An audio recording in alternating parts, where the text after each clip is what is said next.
നമസ്കാരം കൂട്ടുകാരെ, രാജേഷ് കുമാറാണ്. അപ്പോൾ എൻ്റെ ഒരു പുതിയ വീഡിയോയിലേക്ക് എല്ലാവർക്കും സ്വാഗതം. കൂട്ടുകാരെ, ഞാൻ ഈ വീഡിയോയുടെ എന്ന് വെച്ചാൽ ഞാൻ ഇടയ്ക്കൊരു വീഡിയോ യൂട്യൂബിൽ അപ്ലോഡ് ചെയ്തിരുന്നു. പെട്രോളിന് പകരം ഡീസൽ അടിച്ച് എന്ത് ചെയ്യും, ഡീസലിന് പകരം പെട്രോൾ അടിച്ച് എന്ത് ചെയ്യും എന്നൊരു വീഡിയോ ഇട്ടിരുന്നു. അത് നല്ല വ്യൂസാണ് കണ്ടത്. അപ്പോൾ ഞാനിപ്പോൾ ഈ വീഡിയോ ചെയ്യാൻ കാര്യം എന്ന് വെച്ചാൽ, വീണ്ടും ഇന്നലെ എന്നെ ഒരാൾ വിളിച്ചിട്ട് പറഞ്ഞു, രാജേഷ് ഇതേപോലെ പെട്രോളിന് പകരം ഡീസൽ അടിച്ചു, അബദ്ധം പറ്റിപ്പോയി, രാജേഷിൻ്റെ വീഡിയോ കണ്ടായിരുന്നു. അപ്പോൾ ഇങ്ങനെ വീണ്ടും അബദ്ധങ്ങൾ പറ്റുന്ന സ്ഥിതിക്ക് ഞാൻ വേറൊരു ഓപ്ഷൻ പറഞ്ഞുതരാം.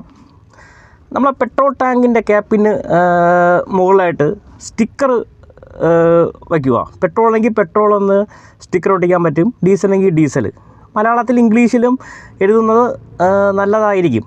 അപ്പോൾ ഇനിയും ഇത്രയും നമ്മൾ വീഡിയോസ് കണ്ടിട്ട് അബദ്ധങ്ങൾ പറ്റുന്നുണ്ടെങ്കിൽ അങ്ങനത്തെ ഒരു മാർഗം നമ്മൾ സ്വീകരിക്കുന്നത് നല്ലതായിരിക്കും.